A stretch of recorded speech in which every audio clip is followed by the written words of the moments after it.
Hi, this is Michael Buffer, and welcome to the BoxHard Podcast. Hello, everyone. This is Mikey Garcia. It's the monster from the swamps, Regis Rougarou Prograis. Hey, what's up? This is King Carlos Molina, former IBF world champ. This is Michael, the Bounty Hunter, 2012 Olympian and your people's champ. This is Charlie Edwards, flyweight champion of the world. This is Fast Eddie Chambers, and you're listening to the BoxHard Podcast with my main man, Joey Coastman. Hello everybody and welcome to episode 373 of the BoxHard Podcast. I'm your host Joey Coastman. I'm joined as ever by former heavyweight world title challenger Mr. Fast Eddie Chambers. Eddie, how you doing this week, my man?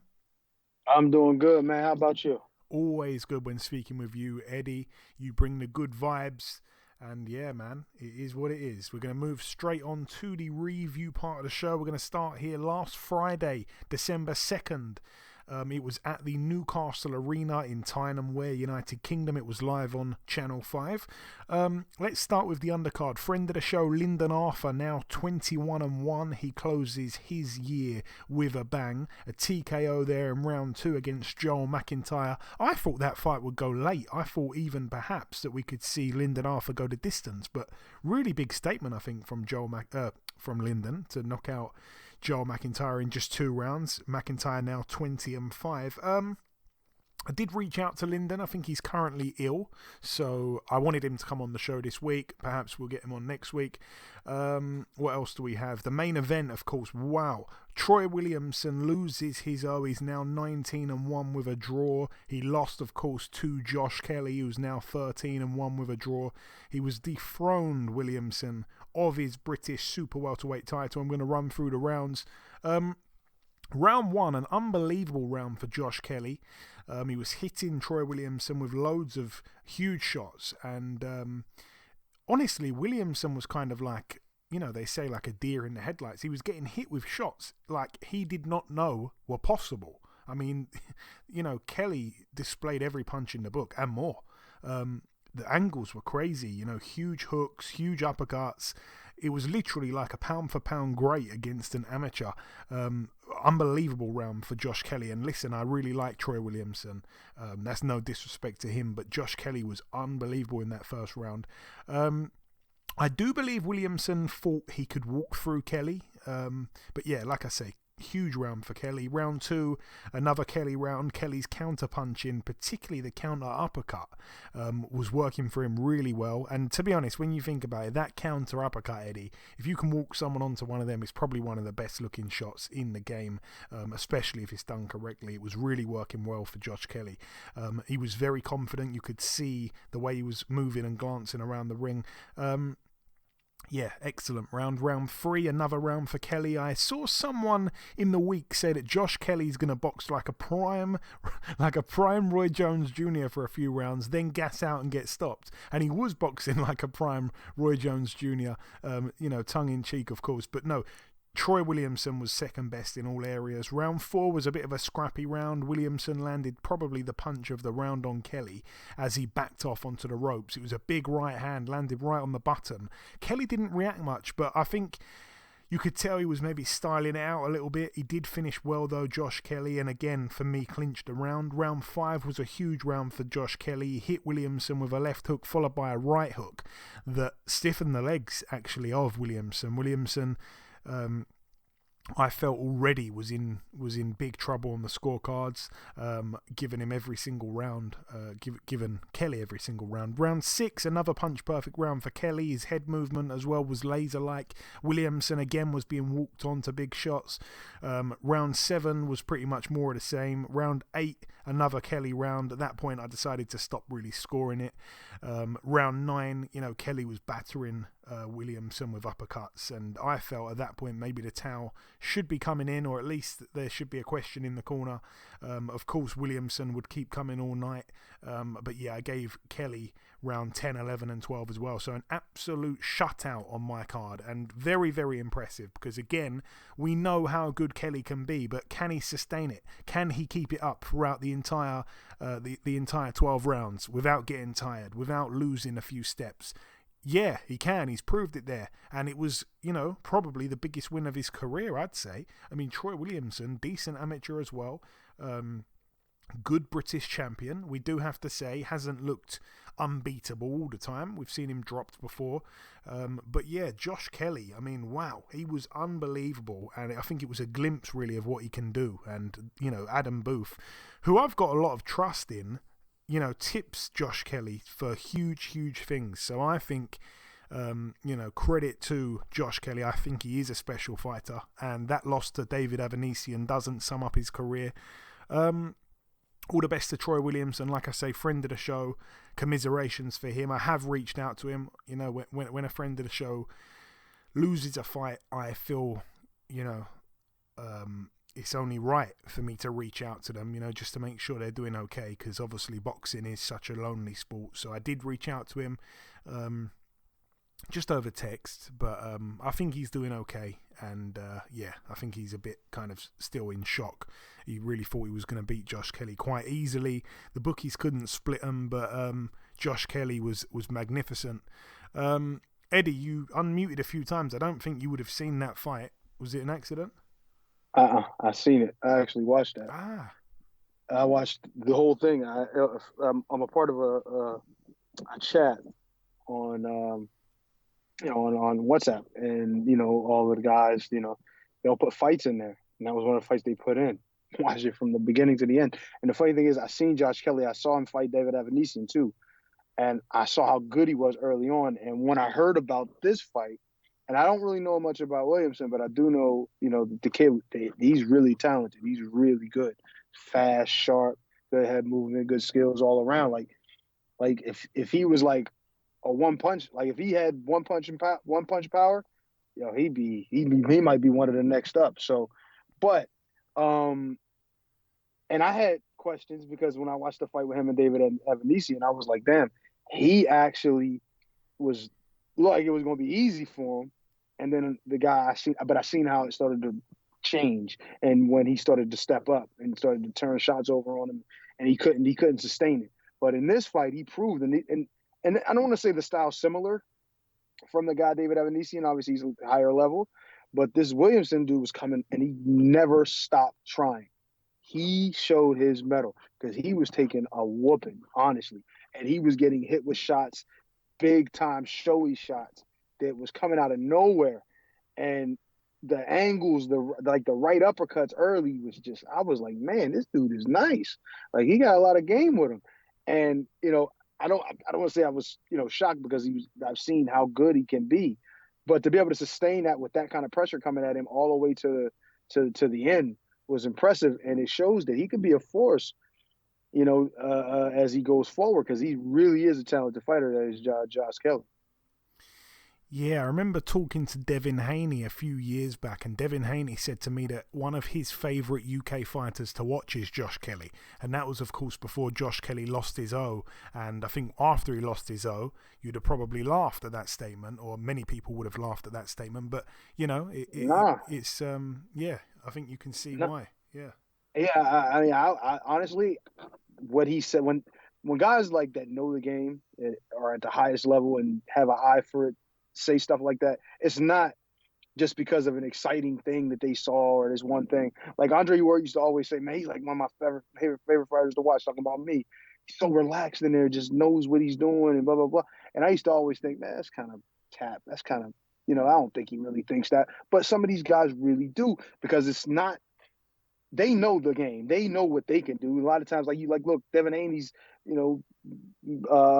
undisputed right now in the 135 division. So he knows what he's looking at, and he's not saying it just to say, oh, he's better than me or anything like that. It's just that he really enjoys seeing what he brings to the table. And I understand completely why he said it. even with that loss, it still doesn't really change my mind about him. I still thought he was an extremely talented fighter. And then when I seen he was fighting this guy, I was like, damn, let me take a look at this and see what happened. I didn't know what happened. The fight had already happened, but I didn't know what happened. And it kind of went the way that I would have expected it, but I just didn't know if he could sustain it for the whole fight. Because like I said, this guy was not backing off. But he showed that he is real quality. And you should be watching out for him. The one thing I will say is he better keep his gas tank high, because anybody that steps in the ring with him is always going to look for that, and they're always going to try to push him to that point, to the brink of exhaustion if they can. So he's going to have to pay attention to that. But he's a fantastic boxer. I love watching him. There we go. High praise from Eddie there. Moving out now to the Paradise City Plaza in South Korea over here. 2 fights to mention. Johnny Gonzalez, the former world champion legend, wanted to get win number 70, but actually he lost a majority decision over 10 rounds. I think it was quite controversial, if I'm not mistaken. He's now 69-12 with a draw. He lost, like I say, by majority decision over 10 rounds to Takuya Watanabe, who is now 39-11 with a draw. Also on the card, Jomril Casimero, 31-4. Don't think he's promoted by Manny Pacquiao anymore. I think he was before. He actually got dropped in round 2, and then he punched his opponent Ryo Akaho in the back of the head, and Akaho couldn't continue, so it ended up being called right there in round 2. It went down in the end as a no contest. The records stay the same. No contest round 2. Jomril Casimero, Ryo Akaho. That's it from South Korea. Moving out now to the Tottenham Hotspur Stadium in London. I was at this card, of course. Let's start with the undercard. Wins for Hosea Burton on points over 6 against Daryl Sharp. Late addition to the card, Daryl Sharp. Now 6-97 with a draw. Hosea Burton now 28-3. Isaac Lowe with a points win against Sandeep Bharti, who is 8-5. Isaac Lowe now 22-2 with 3 draws. Karol Itauma now 9-0, a knockout for him in the 8th and final round against Vladimir Belutsky, who's now 12-6 with a draw. Belutsky down in round 7. Royston Barney Smith as well, now 4-0, a TKO for him in the first round against Cruz Perez, who's now 3-4. Yvonne Mendy, quite a big underdog, especially to win on points. I felt the fight was always going to go to distance, and he could perhaps win on points. But yeah, I mean, the main kind of pick for me was that the fight was going to go to distance. Berencik, I should say, was the favourite, but Yvonne Mendy, I think it was quite close in the end. But Yvonne Mendy lost anyway. He's now 47-6 with a draw. It was for the EBU and the WBO. The EBU European and WBO International Lightweight titles. Berencik, the new champion, now 17-0. Daniel Dubois, now 19-1. A TKO for him in round 3 against Kevin Lorena, now 28-2. It was for the WBA regular world heavyweight title.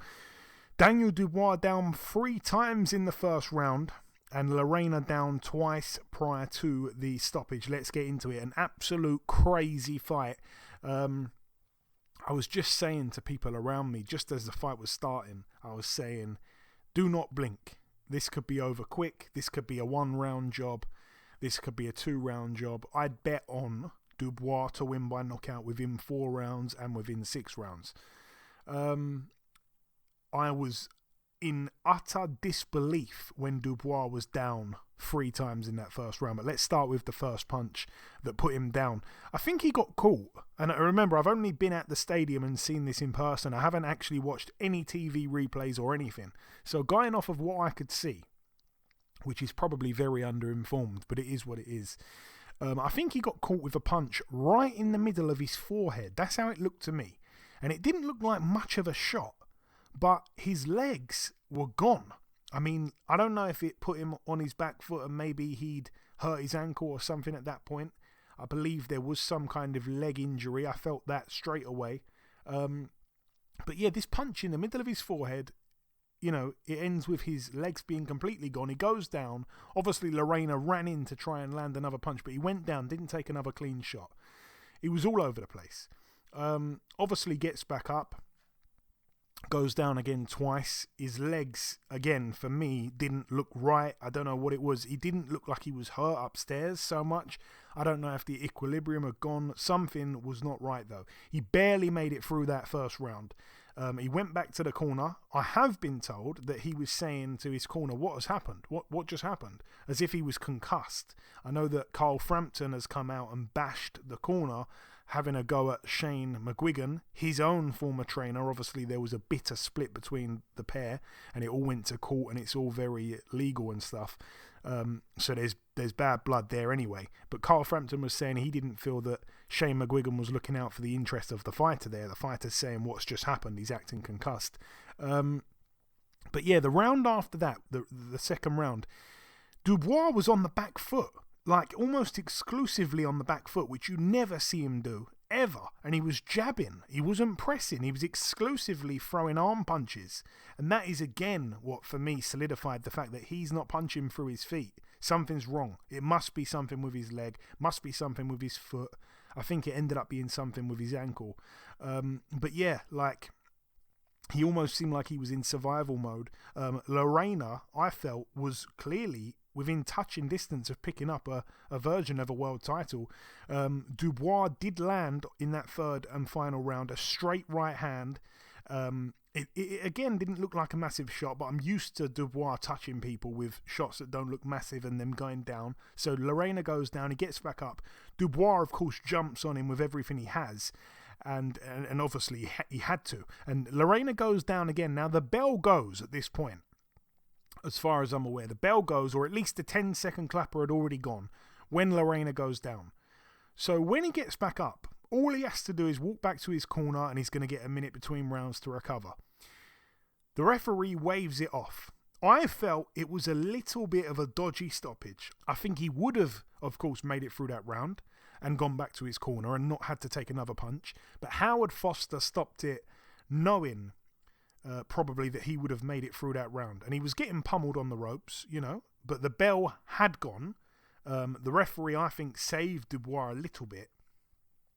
And I felt that I needed to find out what had happened with Dubois, because as soon as they announced him as the winner, or as soon as the referee stopped it, I should say, straight away he went and sat on his stool. And obviously something was wrong. And like I say, I think it was his ankle from what I'm hearing. But what a crazy fight, and completely unexpected. Moving up to the main event, I'm going to run through it, Eddie, then I'll come to you. Round one, Fury Chisora. Fury, of course, now 33-0 with a draw, a defence of his WBC heavyweight world title against former foe Derek Chisora, now 33-13. Round one was a feel-out round. So much, of course, for the meet in the middle. As soon as as soon as the first bell goes, we're going to meet in the middle. Obviously, as a boxing fan, I've been taught many times to never fall for things like that. Never take what a fighter says in terms of his boxing instructions at face value, or take it at face value, whatever the saying is. Fury won the round. Chisora was trying to rough him up. I think the first round that you would have predicted. If it was a scripted first round, if you wrote a script for how the first round's meant to go, it would have gone exactly the way it did. Round two, Fury started to toy with Chisora. He was walking him onto uppercuts. He was landing the 1-2 almost at will. Chisora was really quite poor, actually, in the second round. Fury, I felt, could probably end it whenever he chose to. It was an easy round. Sometimes, and I thought this at the time, but I didn't say anything. Then I listened to another podcast and they said exactly what I was thinking. And I don't know if you saw this, Eddie. I'm going to come to you obviously in a minute, but it seemed like sometimes Fury was like keeping Chisora on his feet. Like he hit him with a good shot, then like kept him up strong. I thought that was a bit weird. Again, it wasn't just me that felt like that, and that's why I'm actually saying it, because it sounds silly, but it looked like that. Round three, again, it was all Fury. He was starting to batter Chisora. I think there was a moment in that round where they both kind of tumbled to the floor. I actually thought that there was a decent punch landed by Fury before they both fell to the floor, and I think it was a punch that would have put him down, actually. So I thought there was a call really that could be a knockdown, but they didn't show a replay in the arena. I didn't get to watch it back, like I say, but 3 rounds to nothing there for Fury. Round 4, again, all Fury, negating Chisora's work on the inside, clinching, grabbing hold whenever he wanted to, wasn't letting Chisora have any success, obviously up close. It wasn't making for an exciting fight, but it was effective, and obviously it was completely nullifying what Chisora had in mind. Did look like a sparring session. Chisora was completely unable to gain any momentum. Round 5, obviously Fury came out in southpaw at that point. It was totally one-sided. The mismatch that we all felt it would be, I'm thinking, through the first 5 rounds. Round 6, another round for Fury. Again, I felt he could end it at any point if he wanted to step on the gas. He spent most of the round in southpaw again. Round 7, probably Fury's most damaging round at that point for him.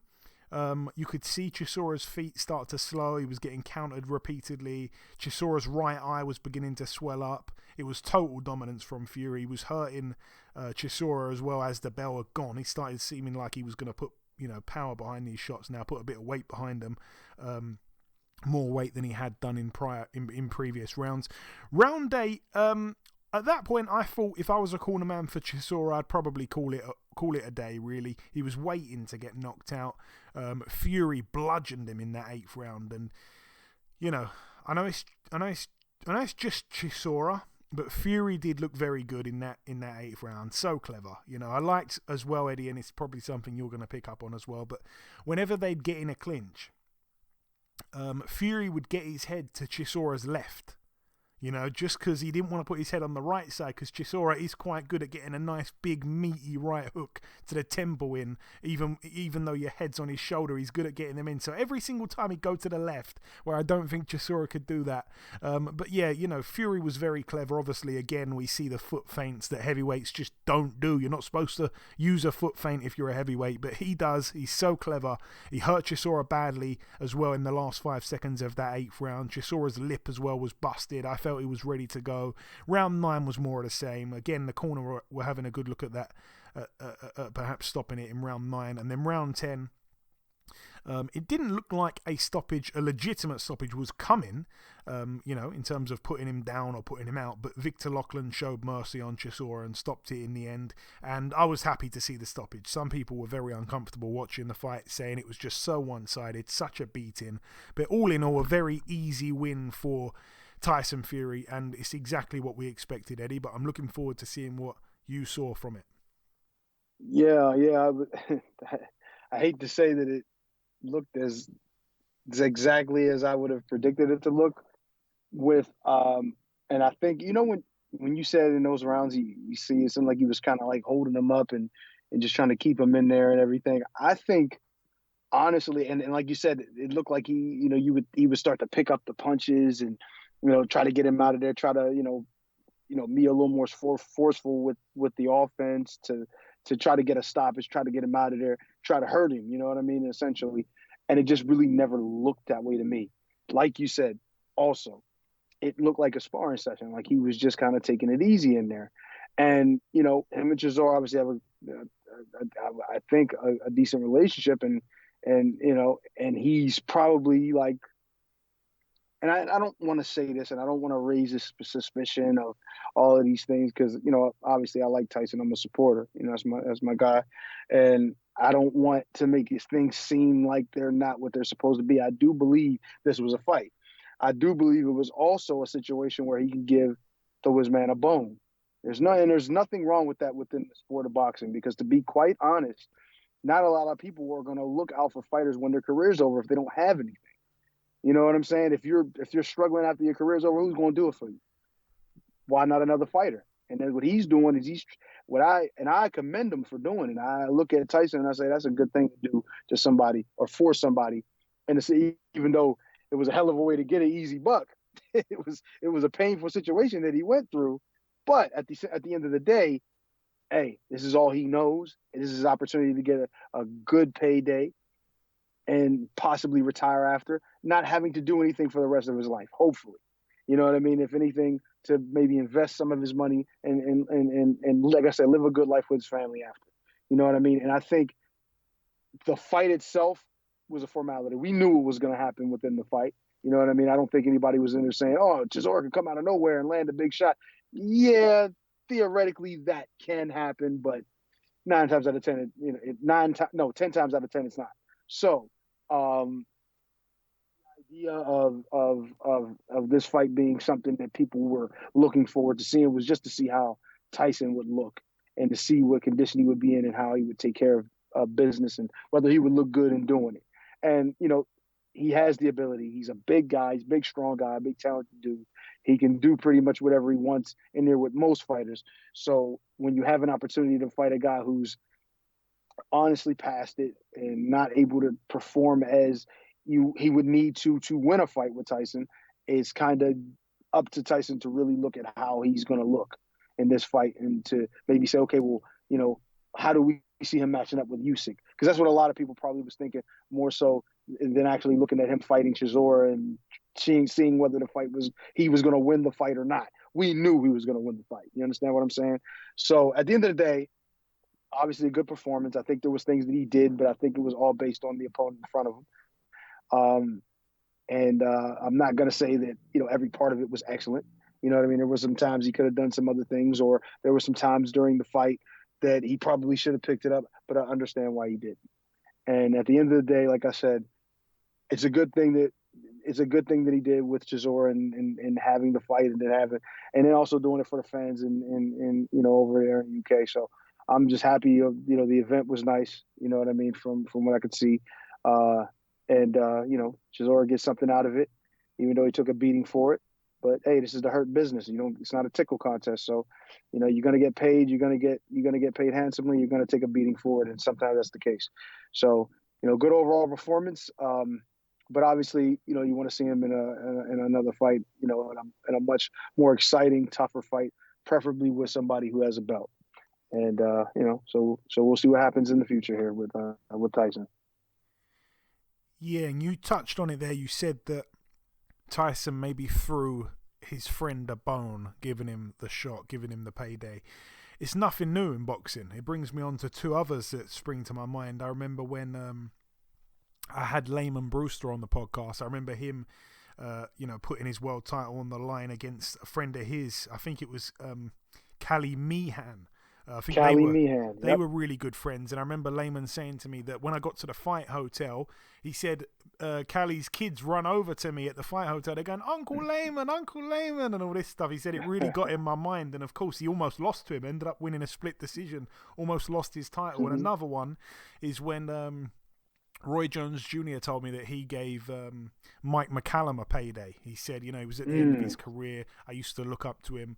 I got him in the ring with me, to help him out with some big money.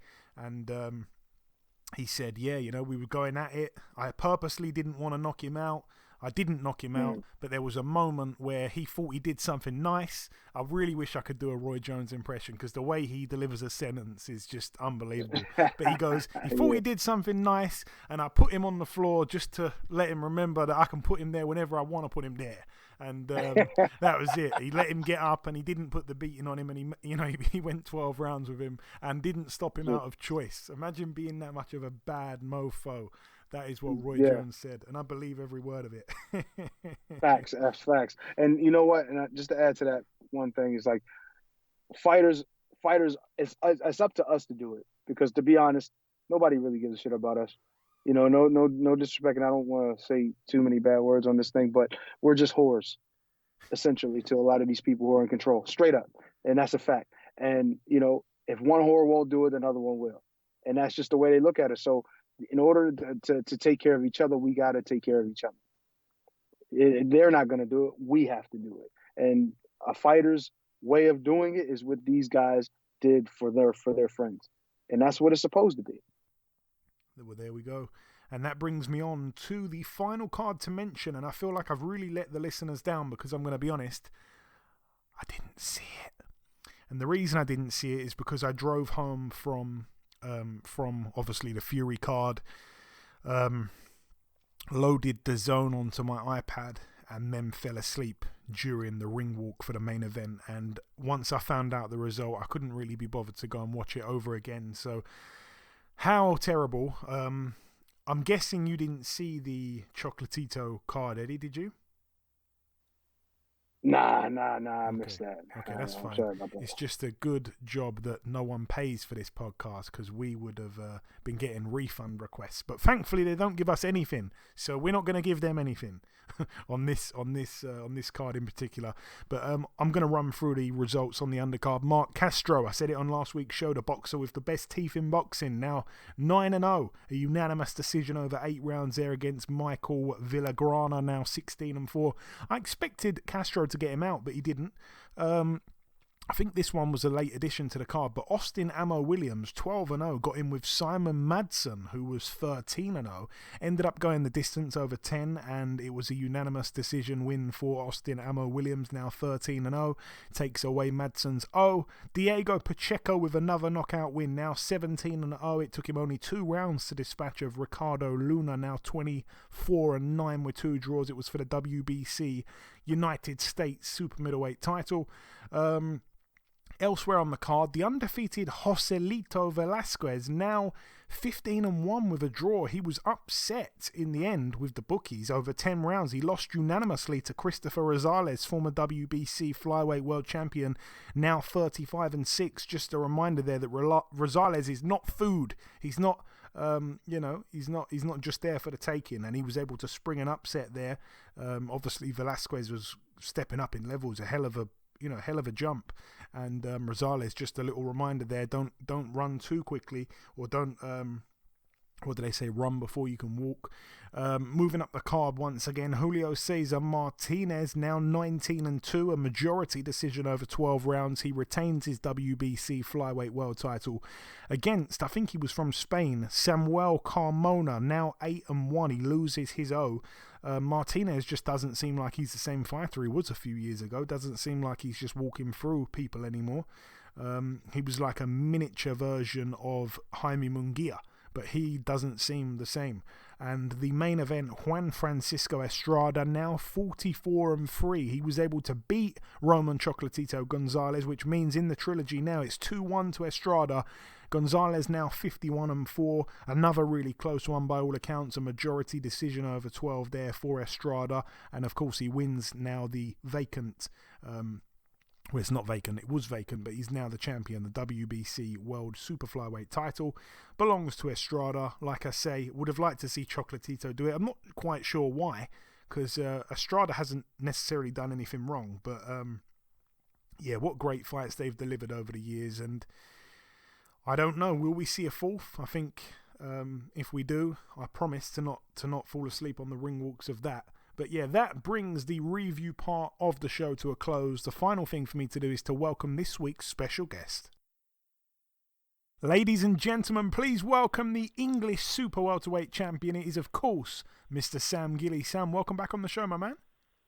Thank you for having me back, mate. How are you? Always good when speaking with you, Sam. That's the truth. So we last spoke back in March. You were getting ready to fight Drew Brown at the time. We haven't spoke since then. Yeah, give me a sentence or two on that fight if you don't mind. Obviously, you took his O and you stopped him in the 9th. Hard work. Hard work. But yeah, credit to Drew, mate. It was a much tougher test than I thought it was going to be. But I mean, it was one of the fights of the year. So yeah, we just had to grind one out that night. And then, of course, you returned to the ring just a couple weeks back, coming off 7 months out. You returned with a win over Sean Robinson. The boxing insiders felt it was a 50-50 fight going in. You did definitely get the better of the action, though. You had him down, of course, in round 6. You tried to finish him off, but you ended up winning unanimously. Walk me through it, Sam. A nice way to end the year on a high. Yeah, I mean, after the Drew Brown fight, we was hoping that obviously we'd get on a TV platform. So that was the delay. That was why the fight I haven't fought again until the end of the year. I've been waiting for the opportunity to fight on Sky. Finally, that opportunity come up, and Sean was a perfect opponent. And because he's only been beat once, people were saying it was a 50-50, but there was no way that was a 50-50. That was just a nice little breakout fight for me. But he managed to get through the 10 rounds, which was good because it gave me some rounds to finish the year with. But yeah, it was just a nice. I didn't really get out of second, third gear really. When I put him down, he weren't really going to go anywhere. Every time I hit him when he was hurt, he was still solid. His legs weren't buckling too much. So, and I didn't want to bomb in and look messy like I did in the Drew Brown fight. So everyone was shouting at me in the corner, stay disciplined. So I stuck to my boxing and basically won every round. And if you're a football fan, you'll know that there was talk of the phrase was going around, Olly's at the wheel. But it had a whole new meaning the other night. This time at the Ali Pally, we got Olly Murs, obviously, ringside cheering you on. How cool was that? Yeah, I mean, listen, Olly's a good lad. He's actually one of my clients at the gym. So he comes in once a week, does a bit of boxing. He only lives around the corner. So yeah, he comes in once a week, does a bit of boxing. He loves it, mate. He's a great lad. Like when he's in the gym and he's around the boys, you don't even know he's like, you don't. I know it sounds ridiculous, but you don't realise he's famous. Like, he's just one of the boys. He gets on with the banter, and yeah, he's a great character to have around the gym. And it's nice to have him there on fight night. Yeah, he seems that kind of guy. But yeah, Ali Pally Olly, what a name. Yeah. What do you want your immediate next move to be? Obviously, you've won the English, Sam. You've defended it twice now. What do you want your next move to be, ideally? Well, obviously, I'd love to stay with Sky. I'd love to get a multi-fight deal with them because, I mean, the amount of fights I've had in a small show coming up, I've finally managed to break through and get my foot in the door. Now I want to stay there. So that would be the main thing. And obviously that British title will be looming about as well. So obviously Josh has only just won it in an amazing performance. So we just have to wait and see what comes our way, really. But yeah, the main thing for me would be staying with Sky. And you just touched on it there. Obviously, that Josh Kelly fight against Troy Williamson. A lot of people felt that Kelly would, do what he does, start for the first few rounds looking excellent and then perhaps fade. A lot of people fancied Troy even for a late stoppage. But credit to Kelly, he was obviously able to stay disciplined and box to a brilliant game plan for the entirety of the fight. How impressed were you? Oh, I mean, do you know what? I believe that was the Josh Kelly everyone's been expecting to see since he turned pro. That was, that was, mate, you can't fault him at all. He was slick, he was fast, he was clever, and he done it for 12 rounds without changing. Like, it didn't look like he dipped in energy at all. Mate, it was a really, really solid performance from him. So, yeah, it's good. Yeah, spiteful as well. And I want to touch on this as well, Sam. Obviously, your soul lost that loss almost 2 years ago now to Danny Ball. Where it was such a close fight, Sam, does it eat at you in any way? Does the rematch need to happen for you, or are you able to just shut it out and move on like it never happened? Yeah, do you know what? I've never thought about it as since really, because I moved up a weight. It was time for me to move up because of how I felt during the fight. And yeah, moved up, won the English, and now I've got myself on Sky. So, but like I say, if the opportunity came my way, of course that's something you'd want to wipe off your record so you can say you beat everyone you've been in the ring with. So, but listen, Danny's a great lad. I speak to him quite a lot. He's still down at welterweight. He's doing his thing. So I think he's got an English title shot down at welterweight. So we'll just have to wait and we'll just have to wait and see what comes our way, really. But if that ever come up in the future, of course I'll jump at it. Yeah, of course. And I wanted to ask as well, did you tune into the Fury Chisora III fight on the weekend? If so, thoughts on that? I did. But I mean, it was a sparring match, really, weren't it, for Fury? But and it was a payday for Del Boy. But I mean, some of the corner work was horrendous. But like, Chisora's going to stay in there all he can, like as much as he can. But I believe the corner should have had him out there a little bit earlier because he didn't. I mean, it's for 3 fights now. He's not touched Fury, so he's not going to. And I don't think he'd ever be able to. So there was no point of him being in there after about 6 rounds. But he's earned his money, and Fury's took another step closer to the unification, and so everyone's a winner, really. Yeah, I guess. And my final real question. This is a thing I do here. It's like a ritual in December. Everyone I interview throughout the month of December, I like to ask them what's on their Christmas wish list in terms of their boxing career, realistically speaking. So I'm going to put it to you. What would you have on your Christmas wish list in terms of your career in a realistic world, Sam? What do you want 2023 to bring you? Well, a deal with Sky and a British title. There we go. Simple. Keeping it simple, okay. Yeah. Deal with Sky and the That'll British do, title. mate. There we go. And just finally, Sam, before we wrap it up, if you've got any closing words to the listeners, if there's anyone you want to thank at all, the floor's yours, man. Say whatever you like before we let you go. Oh, yeah, of course. Thanks to you for having me on again. Rob Julian, as always, guides my career and gets me in the best shape possible. All my sponsors. Greg Marriott, my nutritionist. I wouldn't be able to do the weight without him. So yeah, just thank you to my team and thank you to everyone that supports me along the way. Well said, yeah. Shout out Rod as well, as you say. And listen, Sam, as always, it's always a pleasure having you on. Thanks for your time. I'm wishing you a Merry Christmas and a Happy New Year, and we'll speak again in 2023. Cheers, mate. Merry Christmas to you too. Okay, now it's time for part 2 on this week's show. This part, of course, the news part of the show. We're going to start with this one. The undercard for Gervonta Tank Davis against Hector Luis Garcia has been announced, and yeah, there's a few fights on there that are getting backlash, really, and I can understand why. I'm going to run through the ones that have been announced so far. Obviously, it's not long to wait. It's only January the 7th, which I think will be the first card of the year, like in terms of big cards. But anyway, we're going to see Rashidi Ellis, 24-0, getting in with Roman Villa, who is 25-1. I don't think there's much complaints with that. We're going to see Jaron Ennis, 29-0, getting in with Karen Chukhadzian, who's 21-1 from the Ukraine, 26 years of age. Boy, oh boy. Got knocked out by Ryan Martin, and that's not Ryan Blue Chip Martin, that's the Ryan Martin of the UK, actually. Wow.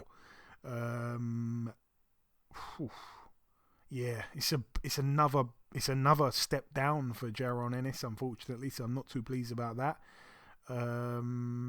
Okay. And this is a really bad one, I think, as well. Demetrius Andrade, 31-0, gets in with Damond Nicholson, 26-4 with a draw. I guess the best thing Damond Nicholson has done in recent years was put an end to Edgar Berlanga's first round knockout streak. In fact, since he fought Edgar Berlanga, Berlanga hasn't knocked anyone out, but he was the guy that put an end to that streak, and I guess, I don't know, maybe that's a bit impressive or something, I'm not sure, but to get a shot against Demetrius Andrade just seems crazy. I know Andrade doesn't hold a belt anymore, but yeah, it's a terrible fight, if I'm being completely honest. I'm not a fan of this card at all, but that is the news. What else do we have? We also have the fact that the WBA Bantamweight World Champion, the female WBA Bantamweight World Champion, Nina Hughes, the lady that just beat Jamie Mitchell, she has signed a promotional contract, a long-term promotional contract with Matchroom. So we're going to see her on Eddie Hearn shows. Perhaps a unification could be something that hopefully happens down the line. But moving on to the preview part, just those two pieces of news to mention. Moving on to the preview part, we're going to start here tomorrow, Friday, December 9th, at the Hidalgo. I think this is just a place, actually. Hidalgo, Texas. I don't know where the venue is, but friend of the show, former world champion Austin No Doubt Trout, 35-5 with a draw in an 8-rounder here against Jose Charles, who's 20-2 with a draw. Like I said, that's over 8 rounds there at Super Welter. Moving to the SSE Arena, the Odyssey in Belfast, Northern Ireland. I'm not sure what TV channel this is going to be on, if any, but let's run through this card. We've got Padraig McCrory, 15-0, in an 8-rounder, no opponent just yet. Lewis Crocker, 14-0, no opponent just yet, supposed to be over 8 rounds. We've got Sean McComb, 14-1, getting in with Zolt Ozadan, who's 23-0 with a draw, that one for the vacant WBO European Super Lightweight title. We've got Liam Taylor, 25-2 with a draw, defending his WBO European welterweight title against Tyrone McKenna, 23-3 with a draw. That's over 10. And then the main event, Michael Conlon, 17-1, getting in with Karim Guerfi, former European champion, 31-6. Could be an interesting fight. You never kind of know what you're going to get with Guerfi. I say you never know what you're going to get. He was quite consistent. He has been quite consistent. But when he got stopped by Lee McGregor, I guess that's the only bad loss he's took in recent times. Obviously, he was beating the hell out of Jordan Gill till he got knocked out in spectacular fashion. But against Michael Conlan, it's kind of it's a good fight really for Michael Conlan. I don't think there's much complaint with it. Obviously, I think this would be Conlan's first fight after getting knocked out by Lee Wood. It's a good comeback fight. He's not really dropped down a level or anything. I think it's a good fight, good solid fight. Moving out now to the First Direct Arena in Leeds, Yorkshire, United Kingdom. This one's going to be on DAZN, of course. On this card, we have Shannon Courtney, former world champion, 7-2, getting in with Gemma Rugg, who's a very tough lady, 5-5. That'd be, I think Shannon Courtney to win that one on points. I'd like to see the money on that, actually. Probably going to be terrible returns. Hopi Price, 8-0, getting in with Jonathan Santana, who's 9-3 with a draw. We also have Felix Cash, 15-0, getting in with Celso Neves, who's 9-2 with 2 draws. That's over 8 rounds there.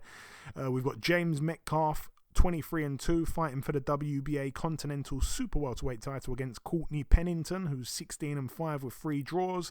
We've got Ebony Bridges, 8-1, defending her IBF World Bantamweight title over 10 2-minute rounds against Shannon O'Connell of Australia. So there's a lot of beef there. I think it's a genuine grudge match. Shannon O'Connell, 23-6 with a draw. I'd like to see her win, to be totally honest. And the main event, Josh Warrington, 31-1 with a draw. It is a defense of his IBF featherweight world title. He gets in there with Luis Alberto Lopez, who's 26-2. I have not seen much of this guy, Lopez, to be honest with you. I'm hoping it's not another guy that's being flown in who we know nothing about and who could be a potential banana skin. I don't know how much of a banger he is. I've seen his face before, actually, now I talk about it. He's the guy that knocked out Isaac Lowe at York Hall. Okay, decent fight. I've been in there, beaten Andy Vences. Okay, I'd say that Josh Warrington will have his work cut out here. This could be a good one there on DAZN. Really, really good fight. Now, I'm going to actually say there could be an upset on the cards, I think. Still don't know what Josh Warrington's got left. Looked good against Kiko Martinez, but Kiko Martinez, got I think a broken jaw or a broken nose very early on in that fight. Moving out now to this one. It takes place at the CHI Health Center in Omaha, Nebraska. We're going to see just one fight really worth mentioning. The main event, Terence Crawford, 38-0, defending his WBO welterweight world title against David Avanesian, 29-3 with a draw. David Avanesian in the form of his life. You could say the same really for Terence Crawford. Obviously, I'd love to see Avanesian win. He's a friend of the show. I'm friends with his manager, Neil Marsh, who's done a brilliant job with David Avanesian. Obviously, Neil Marsh as well, the manager of Zach Parker, so they're not going through the best of times at the moment. But I'd love to see David Avanesian somehow upset the odds, but I'm under no illusion, and I don't think he's got a big chance whatsoever. I really think that this is Terence Crawford's fight to lose. I think perhaps even David Avanesian could be tailor-made really for Terence Crawford. I think Terence Crawford, being a master boxer, can just outbox him and then perhaps even stop him late on. But I'd love to see David Avanesian. I don't know why I always go to say David Avanesian for some reason instead of David Avanesian. I'm not sure what's wrong with me when it comes to pronouncing his name. That was terrible. I said I needed a pause moment. I said I'm not sure what's wrong with me when I come. But anyway. I'm not sure what's wrong with me when it comes to pronouncing his name. Pause, huh? David Avanesian, I'd love to see him go the distance at least. If he can't win, I'd love to see him just go the distance and there be a moral victory in there, because Terence Crawford has knocked out everyone since moving up to 147, an incredible statistic, especially when you consider he's been in there with Sean Porter. But yeah, I can't really see any other outcome apart from a Terence Crawford win there. So that's it for that one. I'm going to move on. This one here, it takes place at the Madison Square Garden in New York, USA. It's going to be live on ESPN. I'm going to run through the undercard. There's one fight on this card that I think is potentially fight of the weekend, and we're going to come to it. You will probably like it, Eddie, actually. We're going to see Xander Zayas, 14-0. He gets in with Alexis Flores, who's 25-4. That's over 8 rounds. We've got Keyshawn Davis, 6-0 in an 8-rounder against Juan Carlos Burgos, who's 35-6 with 3 draws. This is the fight I really like. The real big baby, Jared Anderson, 12-0, getting in with Jerry Forrest, 26-5 with 2 draws, coming off that loss, of course, to Kubrat Pulev, but the fight before that gave Michael Hunter a hell of a lot to think about in their draw. And this is a big step up, really, for Jared Anderson, who, I tell you what, if he knocks out Jerry Forrest early, that would be a big statement for me. I really like that fight there. I'm sure you do too, Eddie.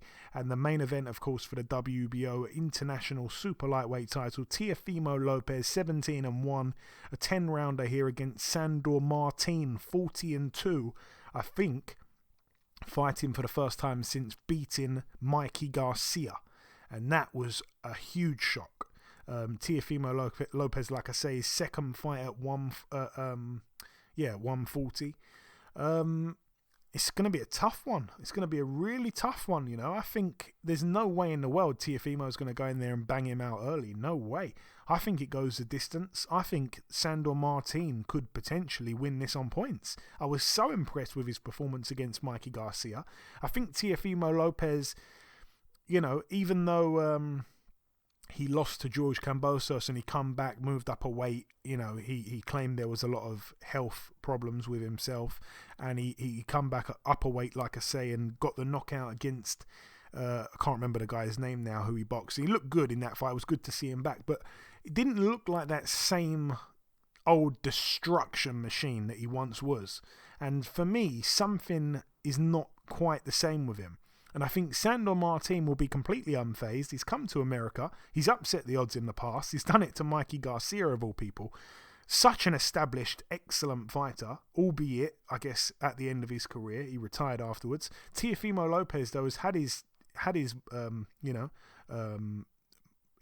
time in the spotlight, his minutes of fame. He's been a world champion. He lost the title. He's back at an arena that he lost it in. And I have to say, I think there's a lot going for Sandor Martin here. I'm going to look at the odds. I'm not going to look at them now, but I'm going to look at the odds, I tell you, because I think that is a really, really good fight. And I could see it going either way. I don't think there's a knockout in that fight. So I think there could be some money to be made with the bookies this weekend, because I'm guessing they're probably going to expect Teofimo to stop him.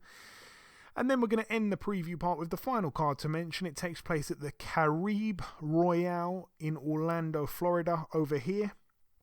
He's 47 years of age. Sergio Martinez, in what will be his 61st pro fight. He's 55-3 with 2 draws. He's in an 8-rounder here at middleweight against Noah Kidd, who is 6-6 with 2 draws. If he can do it at 47, Eddie, then you have no excuse. And his knees, or legs, or whatever they are absolutely in pieces. Yeah, I think if he's able to do it, like you said, with his knees the way they are, even though I got my own problems, yeah, I should. I think I shouldn't have too much problems getting in there and slugging it out with some guys a few more times. So, no, I mean, you know, it's good to see a fellow old man getting in there, still slinging them punches. So, yeah, I'm looking forward to seeing. I want to kind of at least hear how he's done. You know what I mean, and how he's been doing. So, you know, and then maybe I can have my own story to tell. There we go. But yeah, that wraps up the preview part of the show. In part 1, we did the review part. We welcomed our special guest, the current Super-Welterweight English champion, Sam Gilley. In part 2, we did the news part. We've just finished the preview part. The final thing for me to do is to come in with the outro, which I'll do in just a few seconds. Okay, and this wraps up episode 373 of the BoxHard Podcast. I've been your host, Joey Coastman. Eddie Chambers has been with me for the duration of the show. A huge thank you to our special guest this week, the reigning English Super-Welterweight champion, Sam Gilley. The biggest thanks of all, though, goes out to you, the listeners. Once again, thank you for tuning into this week's show. We are rapidly approaching the end of the year now. We're, of course, going to have a Christmas special show and an end-of-the-year special show. So we're going to say it from now. Please send in your nominations for the awards that we like to do at the end of the year on the last show of 2022. So we want you, the listeners, to send in your own personal list of the awards. We're going to be doing the Fighter of the Year, the Young Fighter of the Year, which you have to be 25 or under to be considered a young fighter. We need your personal favourite knockout of the year, your personal favourite upset of the year, British Fighter of the Year, Female Fighter of the Year, Prospect of the Year, Fight of the Year, Trainer of the Year, and then as always you can feel free to send in your very own pound for pound lists and myself and Eddie will dissect them. It's always fun. Obviously there's not much action towards the end of the year over that Christmas period, that New Year period, so we like you, the listeners, to send in your own lists for your own nominations for the awards and your pound for pound list. It kind of keeps us going. We rely on you guys to make the show a little bit more exciting, otherwise we wouldn't have anything to talk about. So please, like I say, send those in. You don't have to submit a fighter for every single category, just do as many as you can. Like I say, I'm gonna give the list one more time. Fighter of the Year, Young Fighter of the Year 25 and under, Knockout of the Year, Upset of the Year, British Fighter of the Year, Female Fighter of the Year, Prospect of the Year, Fight of the Year, Trainer of the Year, and then if you want you can send in your pound for pound list. Like I say, you can send in as many categories as you want. If you can't think of a fighter, no problem whatsoever, skip that one, but send in as many as you can. It makes it fun, so I ask that of you during this period, and it'll be fantastic if we can have a lot come in, and then we will end up giving away a BoxHard Podcast t-shirt to whoever sends in the best nominations. Myself and Eddie will pick out a winner. So please submit your lists, like I say, and your nominations. It really means a lot to us. Thanks in advance for that. But that's about everything from myself. Enjoy your weekends, people. Stay safe, and we shall see you all again next week.